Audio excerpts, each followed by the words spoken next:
ASMR. Alors pour commencer, ce premier épisode sera divisé en deux parties. Dans la première partie, nous aborderons comment les États-Unis se sont formés jusqu'à la fin du 19e siècle. Et à partir de là, nous verrons les répercussions du 19e siècle sur le 20e jusqu'à nos jours dans la seconde partie. Alors je vous souhaite un bon visionnage et n'oubliez pas de vous détendre. Puis la découverte d'un nouveau continent par Christophe Colomb et certifié par Amerigo Vespucci, toutes les puissances d'Europe de l'Ouest vont s'empresser de coloniser ce nouveau territoire tout au long du XVIIe siècle. Avant ça, je tenais à définir le terme états-unien, un terme que je vais utiliser beaucoup dans cette vidéo. Alors, les États-Uniens, ce sont les habitants des États-Unis. Parce que par défaut, on les appelle les Américains. Mais les Américains, pour nous, ça va être les habitants du continent américain. C'est-à-dire états-uniens, canadiens, mexicains, brésiliens, etc. Voilà, petite précision, je vous laisse à la vidéo. En 1750, les États-Unis sont encore 13 colonies britanniques collées aux colonies françaises. Au nord de ces colonies, on pratique la pêche et au sud, on cultive principalement du tabac, du coton ou encore le riz. Ces plantations sont principalement gérées par des hommes riches qui achètent des esclaves via le commerce triangulaire venant d'Afrique pour exploiter ces terres. En 1756 vint alors la guerre de 7 ans en Europe. Les Britanniques et les Français se déclarent la guerre. Cette guerre prendra fin en 1763 et la France perd donc le Canada au profit des Britanniques qui la récupèrent. Et la Louisiane revint aux Espagnols.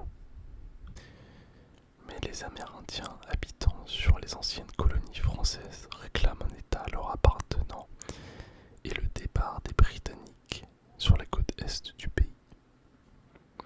Pour calmer les tensions, le gouvernement britannique dessine une frontière à la va-vite entre le fleuve Mississippi, la terre des Grands Lacs et les 13 colonies. Mais les habitants britanniques habitant dans les 13 colonies comptaient s'étendre vers l'ouest sur les nouvelles terres conquises. En plus de ça, l'État britannique ayant perdu beaucoup d'argent dans cette guerre décide d'augmenter fortement les taxes dans leurs colonies, ce qui fait monter la colère des colons et déclenche en 1773 à Boston un événement qu'on appelle de nos jours la Tea Party. Pour vous faire un résumé, les colons habitant à Boston se déguisent en amérindiens, vont sur les quais et balancent toutes les cargaisons de thé à la mer. Un événement historique et majeur dans l'indépendance américaine. Le 19 avril 1775, un congrès continental avec 12 représentants de 12 colonies déclare la guerre aux Britanniques et c'est le 4 juillet 1776 que les colons proclament l'indépendance des États-Unis d'Amérique. Les Français s'ajoutent à la guerre contre les Britanniques et s'allient aux indépendantistes états-uniens. Le 3 septembre 1783, la guerre se termine enfin et les États-Unis reçoivent toutes les terres jusqu'au fleuve Mississippi.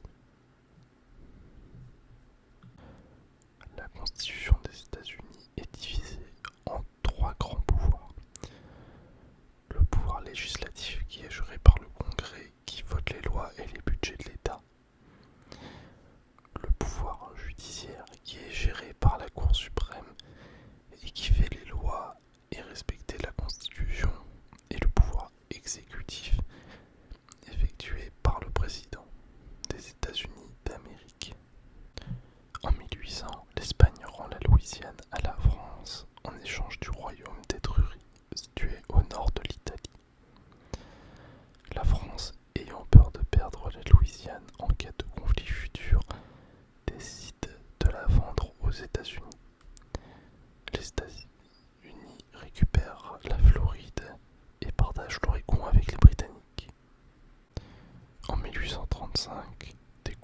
majoritairement états-unien, proclame l'indépendance de la République de Texas, mais se fait annexer par les États-Unis en 1845, ce qui déclenche une guerre entre le Mexique et les États-Unis, qui se soldera par la victoire des États-Unis et la prise des États de l'Ouest tels que la Californie ou encore le Nouveau-Mexique.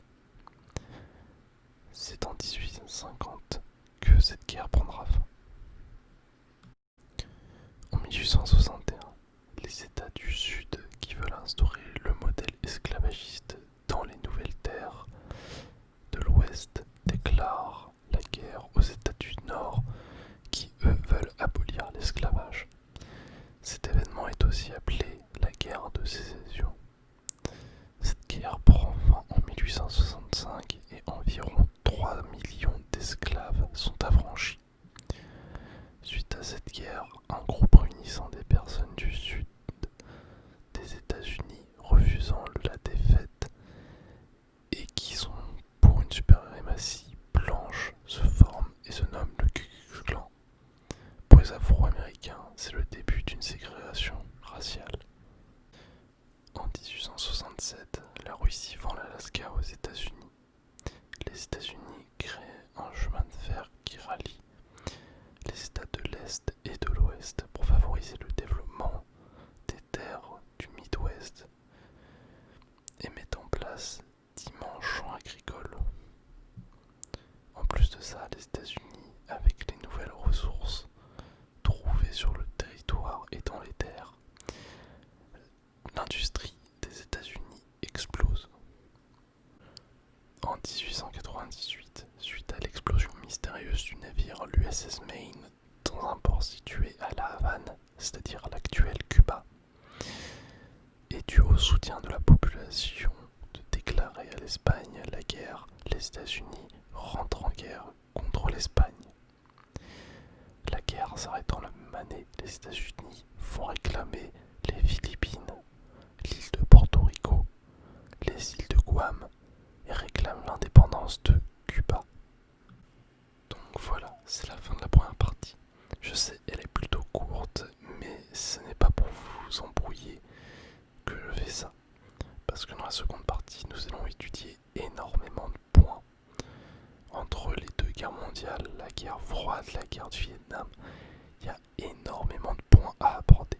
Donc je voulais ne pas vous perdre, si vous voulez, en une seule vidéo. C'est pour ça que je la divise en deux.